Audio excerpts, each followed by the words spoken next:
gente queria muito falar sobre madeira, mas estávamos sem saber direito como encaixar isso. Então optamos por fazer a diagramação de um livro. E a cereja do bolo, a cereja do nosso projeto, que é a capa de madeira para edições especiais. A história do livro. Aqui a gente vai falar rapidamente sobre a história, não do nosso livro, a história do livro em geral.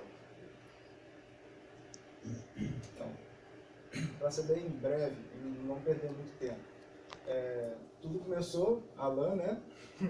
Alan vai dizer. Eu já lembro dessas aulas, Alan. Chamando de velho. Hoje na São Maria eu falei, cara, Alan. E a gente se amarrou, né, nessas coisas. Pô, a gente sempre gostou de trabalhar com a mão. Eu falei, pô, nada melhor do que você estudar o começo da escrita e tal. Então tudo começou com a escrita cuneiforme, né, vamos dizer assim, a forma de se comunicar tirando as imagens, né, dos desenhos, né, na Mesopotâmia, que foi feito na argila. O pessoal usava peças, né, para poder fazer as forminhas, né, os furinhos. Cada desenhozinho desse representava alguma coisa, não eram letras exatamente, eram símbolos que representavam alguma coisa, né? Eram feitas nessas tabuletas de barro, porém elas eram muito frágeis, então quebravam com facilidade. Então os historiadores acreditam que muitas coisas históricas se perderam ao longo do tempo por terem virado poeira, por assim dizer. Né? Aí pouco tempo depois, né, já viemos para o papiro, né? Vamos dar um salto aí na história. O papiro foi muito usado no Egito, todo mundo já viu isso aí em aula de história, né? Que o papiro é feito através do junco, né? Do próprio papiro, né? Que é uma planta, né? Então os egípcios começaram a trabalhar melhor essa parte do papel e também a escrita. A escrita deles era hieroglífica. Hieroglífica, isso. Em 105 depois de Cristo, tudo que a gente falou isso antes foi antes da vinda de Cristo, veio a invenção do papel na China por um oficial da corte chinesa, né? O imperador naquela época exigiu que ele fizesse alguma forma de suporte para a escrita, e ele criou o papel através de trapos de roupas, casca de amoreira, que era uma árvore, não uma planta, e redes de pesca. Então ele reagrupava, ele batia essas fibras, depois reagrupava elas, botava para secar, que virava esse papel. Aí, muitos séculos depois, houve a Batalha do Rio Talas. Essa batalha foi uma conquista territorial, uma luta, né, nas margens do Rio Talas entre os árabes e os chineses.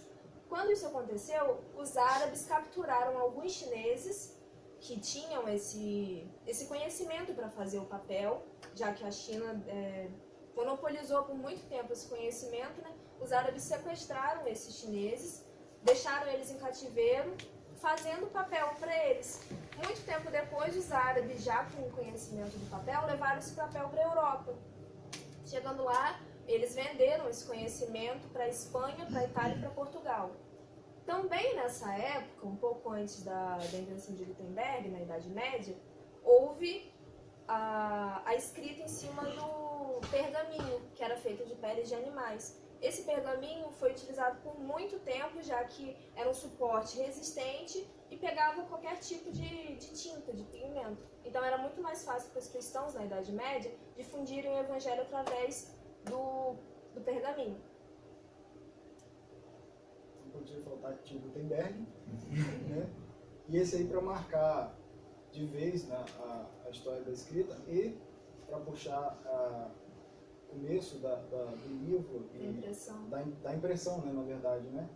Que foi quando Gutenberg criou a prensa de tipos móveis, né? Então a partir de Gutenberg foi que eu digo que a indústria gráfica conseguiu crescer, vamos dizer assim, né? Porque o que era antes feito livro por livro na mão, demorava mais de um ano para fabricar apenas um livro. Com Gutenberg isso aí se propagou e se tornou mais fácil, né? Eu preciso comentar isso aqui. O nome do Gutenberg foi meio difícil da gente achar, porque a gente pesquisando na internet e em alguns livros, cada um falava de um jeito. Aí hoje, que a gente estava revisando o slide, ontem eu tinha pedido para Lázaro colocar apenas Johann Gutenberg. E foi até uma briga nossa, que ele falou, não é Johann, é Johannes. Eu, não é Johann. Aí hoje eu falei, Lázaro, bota Johannes mesmo, porque eu pesquisei aqui e apareceu isso. Só que eu confesso que a gente ainda não chegou num ponto de qual é o nome dele, se é Johann ou se é Johannes. Porque em cada, Eu tinha razão. em cada idioma... Paulo, por favor. E beleza. Daí então, Saltando pro século saltando para o XX. século XX, começou então a nossa maravilhosa impressão offset, no final do século XX, impressão digital. É o que a gente já vê hoje, né? O que já está bem Nas difundido. indústrias. É o que a gente já usa, é o que a gente já tem em casa. Então é algo maravilhoso, né? E pensar que antigamente era difícil, hoje a gente tem a facilidade de poder imprimir um livro que quiser em casa. Né? E foi daí então que teve esse crescimento na indústria gráfica. Essa modernização da indústria, né, permitiu mais acesso aos livros e a qualquer documento. Né? Apesar de agora também, como a gente citou no memorial, existem muitos e-books, que são livros que não precisam nem ser impressos, né, para as pessoas terem acesso. Você pode muito bem ter um livro no seu celular e carregar para qualquer lado. Madeiras nobres brasileiras. Beleza. Vamos lá. O que são madeiras nobres? Né? Antes de tudo, para a gente pegar esse fato histórico, como começou a história então da madeira? Madeira Então, nobre. madeira nobre, né? Aqui no Brasil foi através da exploração. Então eu falei, Maria, então, isso não é um negócio que a gente poderia deixar de falar. Quando os portugueses vieram para cá, né, então começou essa exploração, principalmente do pau-brasil. E foi através disso que começou essa história de saber o que são madeiras nobres. Porque o pagamento dos índios era machado. Os índios ganhavam para poder, uma ferramenta para poder trabalhar ainda mais e sustentar os portugueses e a indústria. Então, só para fechar esse fato histórico, e complementar o que são as madeiras nobres, né? As madeiras nobres, elas são madeiras duras, resistentes em tempo, mudanças climáticas, ataque de fungo, de cupins, enfim. E aqui, como a gente ressaltou, nem toda madeira de lei é uma madeira nobre, né? Porém, toda madeira nobre, ela é uma madeira de lei. Eu acho legal a gente fazer essa diferenciação, porque, por exemplo, antigamente madeiras nobres eram entendidas como todas as madeiras com aquelas características, madeiras duras, resistentes ao tempo, mudanças climáticas e ataque de insetos. Madeira de lei é um termo ainda utilizado no Brasil colonial, na época que os portugueses ainda estavam aqui. Quando houve a independência do Brasil, esse termo caiu, mas ficou enraizado na cultura. Aquelas leis caíram um pouco, mas o termo madeira de lei ficou enraizado na cultura. E hoje a gente escuta muito falar sobre madeira de lei, só que esse termo está muito mais ligado à questão comercial, ao valor comercial, do que à nobreza da madeira. Em casa a gente pode ter uma madeira que se passa por madeira de lei, de madeira nobre, mas na verdade ela não é uma madeira nobre. Ela pode ser uma madeira com uma carcaça, um móvel com uma carcaça de madeira comum, com fino revestimento de uma madeira nobre. O casquilho, por exemplo, né? Exatamente. Que é muito usado, né? Elas hoje possuem lei específica, não hoje também, como até na época da exploração, Portugal criou uma lei para poder segurar um pouco essa exploração. Mas, não que eles fossem bonzinhos. Não que eles fossem bonzinhos, mas nada adiantou porque deu no que deu, a gente sabe que está acontecendo hoje aí. E os altos preços aumentam a tendência da derrubada ilegal. Madeira nobre é uma madeira muito mais cara que qualquer uma que a gente encontre por aí, né? Então, qualquer pessoa que queira uma madeira nobre tem que desembolsar um bom dinheiro. Por isso, a exploração ilegal vem aumentando, né? Aliás, sempre aumentou, né? E por isso, as pessoas fazem, porque cada uma dessas madeiras possui uma lei específica para sua exploração, para o seu corte. Eu acho legal aqui a gente falar que a gente não é exatamente contra o uso da madeira. A gente é a favor do uso da madeira com suas devidas... Legalmente, né? Explorações legais. Não legalmente. Tributo às madeiras. Então, é como a Maria falou aqui. Às vezes o pessoal está pensando, mas vocês estão falando madeira, cortar madeira. Não é bem isso. A proposta do nosso livro é realmente mostrar essa beleza, né, que foi o que a gente estava conversando com o Eliseu, de trazer de forma mais histórica, mais poética, a beleza que a madeira traz e a história que ela também trouxe para a gente, entendeu? O que ela fundou no nosso país, entendeu? É uma forma da gente representar esse material, entendeu? Então, foi daí que a gente veio com essa ideia. Eu falei antes, seria um catálogo, depois se tornou um livro. Entendeu? O catálogo possui um vocabulário muito técnico, e a gente não queria isso, nós queríamos fugir bastante. Não é um livro de botânica, a gente não está falando sobre árvore, a gente está falando sobre a madeira e as aplicações dela. O design. Vamos para a parte maneira. Então, é muito difícil, acho que a maioria dos estudantes aqui vão compreender o que a gente vai falar, que, por exemplo, Lázaro mora lá em São Fidélis, eu moro em Goitacazes.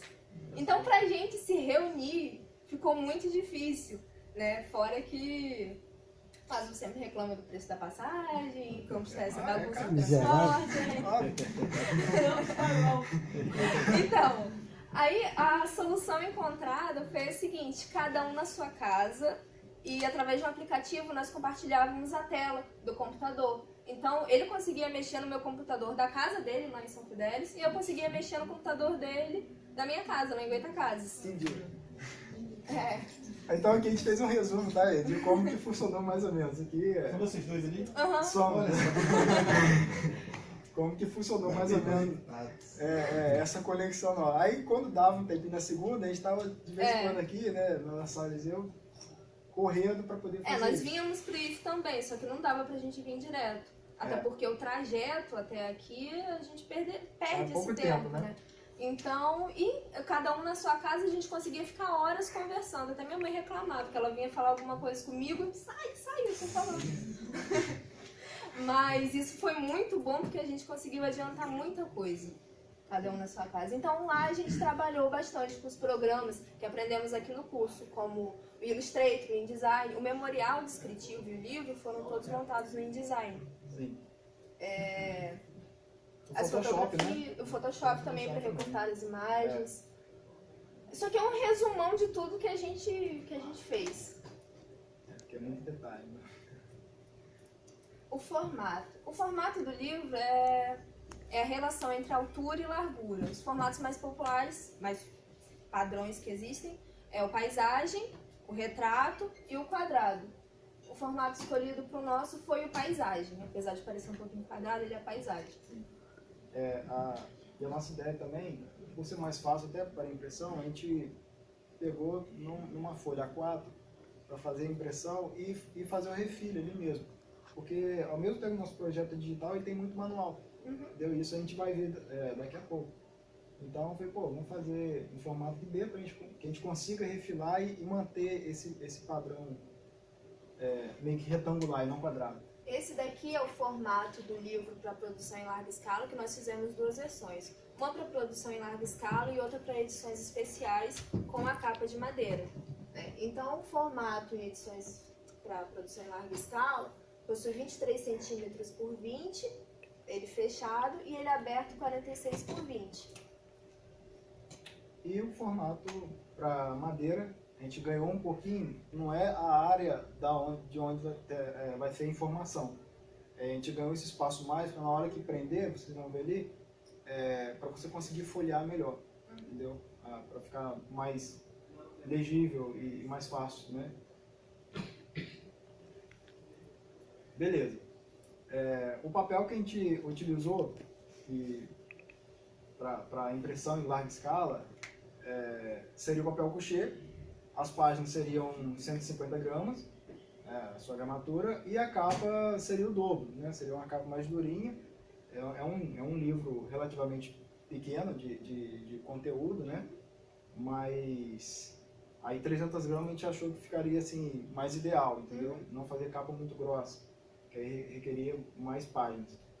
O papel couché, apesar de ser um pouco mais caro que a maioria dos outros papéis usados para o livro, ele, por ser poucas páginas, a gente achou adequado colocá-lo, já que ele enobrece o trabalho. Ele possui um brilho, né, uma camada adesiva, que dá um brilho. E como a gente está trabalhando bastante com imagens, nós gostaríamos de destacar essas imagens e essas cores. O papel couché auxilia nisso.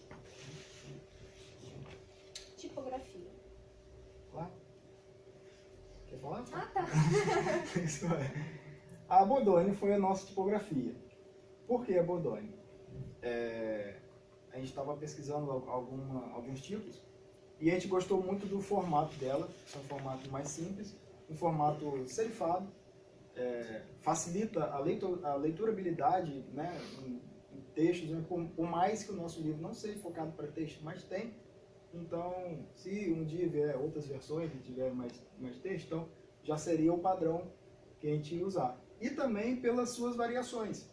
A Bodoni ela tem uma série de variações de caracteres, que você pode enriquecer ainda mais no projeto gráfico. Bold, versão italic, Bold, semi-bold, tem etc. tudo. E também o legal dessa fonte é que nós não queríamos uma fonte que chamasse atenção, né? A gente queria uma fonte que ela complementasse as páginas. Então a Bold é uma fonte legal. Com a última linha alinhada apenas à esquerda, porque se colocássemos justificado em tudo, ela iria distorcer a última frase, se tivesse poucas palavras. Então, isso daí são os grids. Aí é o grid básico, como ficou. Vamos lá, por partes. A abertura do capítulo, nós colocamos o título, ficou no meio. A abertura do capítulo sempre vai estar à esquerda e a continuação do capítulo, no caso a informação, onde vai conter o texto e imagens, sempre seria à direita. Então aqui ficou um padrão para poder entender melhor. Só uma coisa. Nós escolhemos colocar a abertura de capítulo na página da esquerda, porque na página da direita nós utilizamos um flipbook, que é aquela sequência de ilustrações. E como a abertura de capítulo sempre tinha uma cor no fundo, se colocássemos na página da direita, ela iria atrapalhar o leitor a acompanhar esse flipbook. Por isso optamos por deixá-la sempre na página da esquerda. Pode ir. Tá, as nossas imagens, a gente, por mais difícil que seja, e mesmo que não seja a obrigação do designer, a gente teve que ir para o campo e procurar essas fotografias para tentar enriquecer ainda mais o projeto e deixar ele mais único. Mesmo que todas as imagens não são propriedade nossa, a gente também teve que pegar algumas na internet e tal. Então aqui foi um exemplo que a gente citou do Museu do Campos, né? Os lugares nos receberam muito bem, permitiram que a gente fotografasse. O problema é que não podíamos mexer naqueles móveis, né? Por exemplo, no museu eu não podia arrastar uma cadeira para um lugar com uma melhor iluminação, ele tinha que ficar ali, eu só podia fotografar. Alguns lugares, como o Arquivo Municipal de Campos, tinha peças maravilhosas, porém comidas por cupins. E a maioria que estava lá não eram originais, eram réplicas. Então nós optamos por não utilizá-las e acabamos pegando algumas imagens da internet, em sites confiáveis. E fizemos algum tratamento de imagem, pouca coisa, apenas para melhorar um pouco a iluminação e recortar. As nossas cores, ele não parece, mas dá um pouquinho de trabalho. Esses tons terrosos, antes de falar nele, por que a gente não usou? Você não usou verde, mas é árvore. É o que a Maria falou, não é um livro de botânica. É um livro que a gente quer remeter à beleza e à nobreza do material.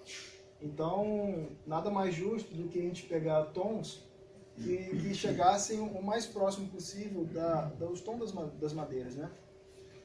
E os tons terrosos é o que mais se aproxima disso, além de trazer uma beleza e um requinte a mais. Então a gente pesquisou um pouco sobre esses tons. Não tem muita referência, infelizmente. Em design gráfico. Em design gráfico a gente acha muita revista de batom e coisa, algumas coisinhas, né? O máximo o demais é pesquisa e olhando e tentar pegar aquilo ali e transformar no programa. Nós achamos tons outonais, que é como o design de interiores e o design de moda falam sobre esse tipo de cor, que são cores mais escuras. Por exemplo, uma versão do vermelho mais escurecida, uma versão do rosa mais escurecida. Essas cores não são exatamente as cores da madeira. Por exemplo, o roxinho é a cor da madeira depois dela estar fora da árvore. Na árvore ela possui outra cor. E o vermelho a gente colocou para o pau-brasil porque é a cor do pigmento dele. Não que aquela madeira seja exatamente vermelha. Então a gente buscou esses tons através de algumas características da madeira ou até mesmo da cor dela. Esses foram os nossos ornamentos gráficos. Pode passar, Paulo. Então, vamos pelas ilustrações.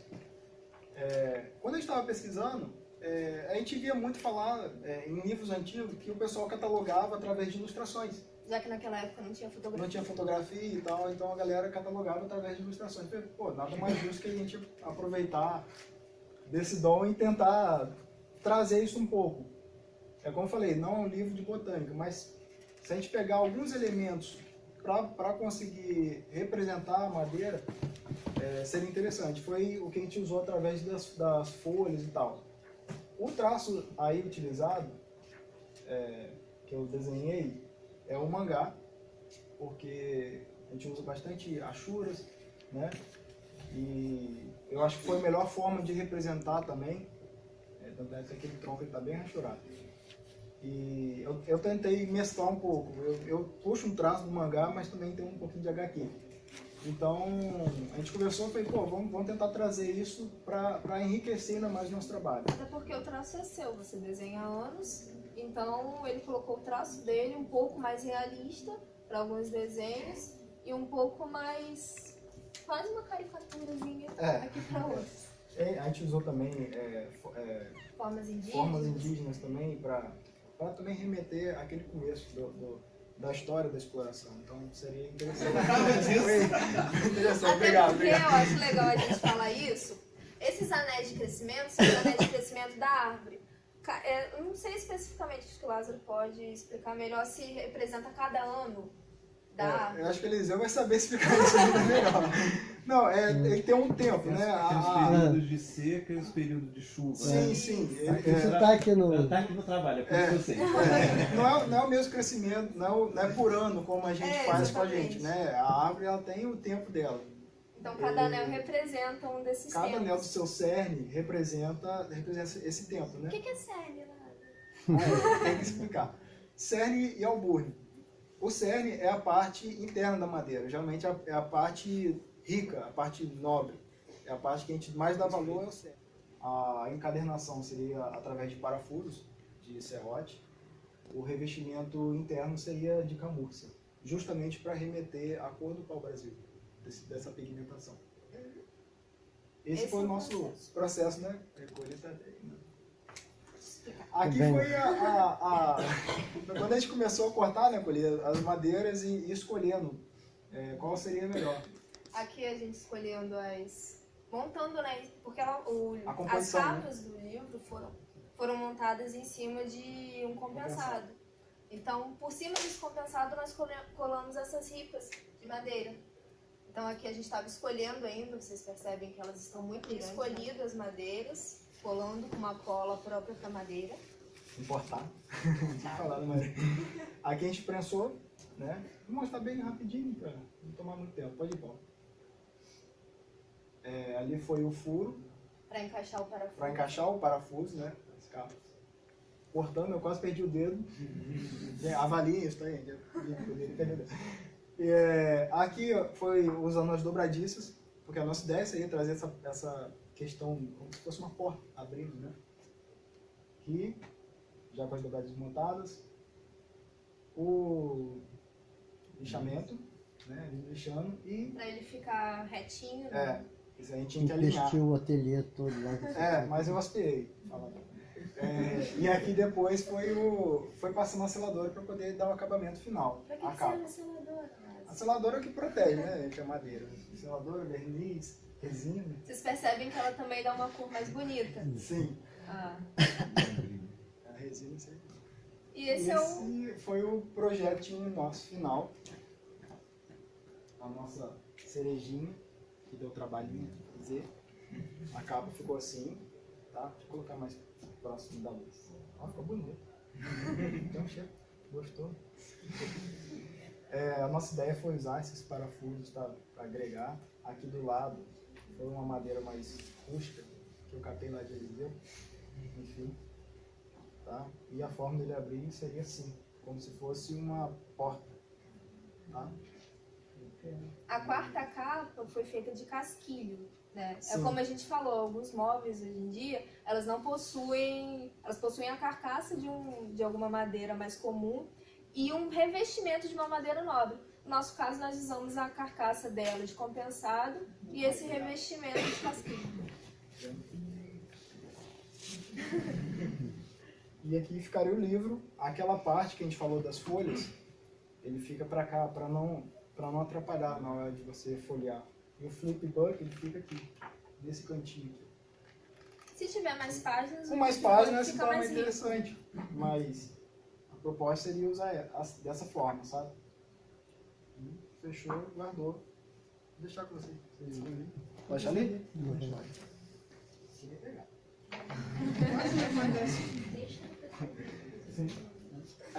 Aí, obrigado. As páginas do livro, né? Do livro. Isso aqui foi o resultado da diagramação que nós fizemos. Como a gente explicou, não nos prendemos muito a uma diagramação para as imagens. Deixamos elas bem soltas, algumas foram até sangradas. A ideia do nosso sumário também, essas cores, elas vão remeter às cores das páginas, da página da direita. Fica mais dinâmico e agrega um valorzinho a mais. E também, facilita também para a pessoa, Sim. quando ela for procurar, ela Sim. consegue achar tanto pelo número quanto pela Né? A cor. não ser que seja daltônico. Aí muda um pouco. Desculpa, né? Perdão. Essa música nós colocamos bem no começo, que foi uma música que Eliseu apresentou pra gente, que ela basicamente resume o nosso livro. Ela resume a ideia do nosso livro. Ela fala todo o sentimento nostálgico daquelas madeiras, daquelas árvores nobres que existiam e que agora viraram um banquete, viraram... Banqueta. Viraram banqueta, viraram móveis. E a gente agora só encontra elas dessa forma. Então, esse livro foi um registro de tudo aquilo que é um sentimento nostálgico que nem todo mundo viveu, mas para quem não viveu e gostaria de saber, de sentir o que era aquilo, nós colocamos tudo aqui, por exemplo, através das cores que remetem à natureza, que conectam as pessoas à natureza, as imagens, até mesmo ao texto. A gente quis fugir da parte técnica justamente para deixar as pessoas mais confortáveis nessa leitura. Sim. Mesmo que isso não seja levado em consideração, É. a gente não queria perder essa essência de ter um texto rico, uma pesquisa que foi feita em cima. Então, eu acho que isso iria enriquecer ainda mais. Edição. Esse é mais um. Essa mesa que foi o que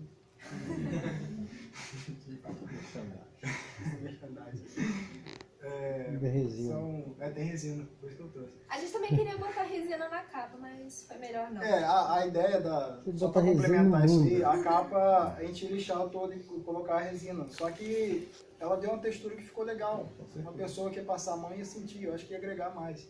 Então por isso que a gente não inchou totalmente, deixamos com esses relevos. Esse projeto todo foi montado primeiro pela apreciação da arte em madeira, né? Lázaro já trabalhou alguns anos numa marcenaria. Eu nunca trabalhei exatamente assim, dessa forma, com madeira, mas eu sempre gostei muito de acessórios de madeira.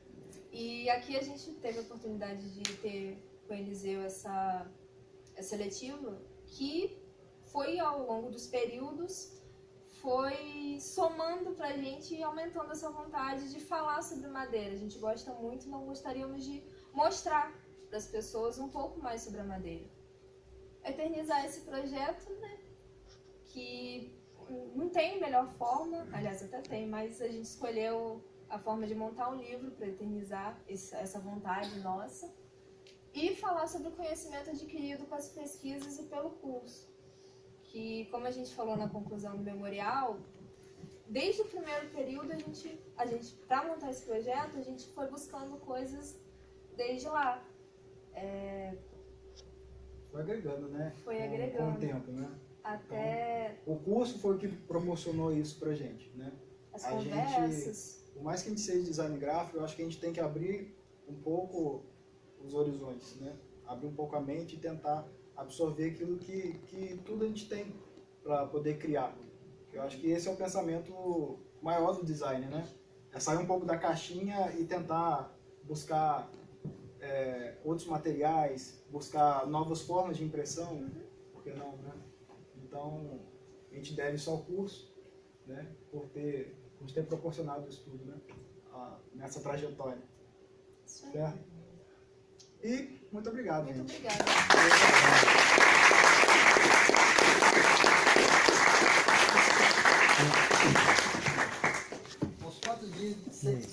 Aos 4 dias de setembro de 2019, instalou-se a banca de defesa de monografia do curso de Tecnologia em Design Gráfico de Maria Tereza da Silva Soares e Lázaro Pederson de Gama, intitulado Editorial Livro de Madeiras Nobres Brasileiras, formado pelos seguintes professores: eu, Eliseu, presidente, Alain Henry Lopes Neves e Diego Tavares Ventapane Rosa. Abertos os trabalhos, o presidente da banca passou a palavra aos outros componentes para que se arguíssem os graduandos, para em seguida também comentar o trabalho e as observações feitas pelos professores que o antecederam. Feitos os comentários e arguições, a banca se reuniu e emitiu o seguinte parecer: aprovado. O trabalho apresentado destaca conceitos e técnicas do design, principalmente no segmento de editoriais, de forma profissional e eficiente. Além disso, nos brinda com uma grande relevância cultural, histórica e artística, sendo um projeto que foge do senso comum, servindo de exemplo para outros, uma vez que apresenta possibilidades de atender tanto o segmento mercadológico quanto artístico. Atribuindo a seguinte nota conceito, Maria Tereza da Silva Soares e Lázaro Pederson de Gândara, nota 10.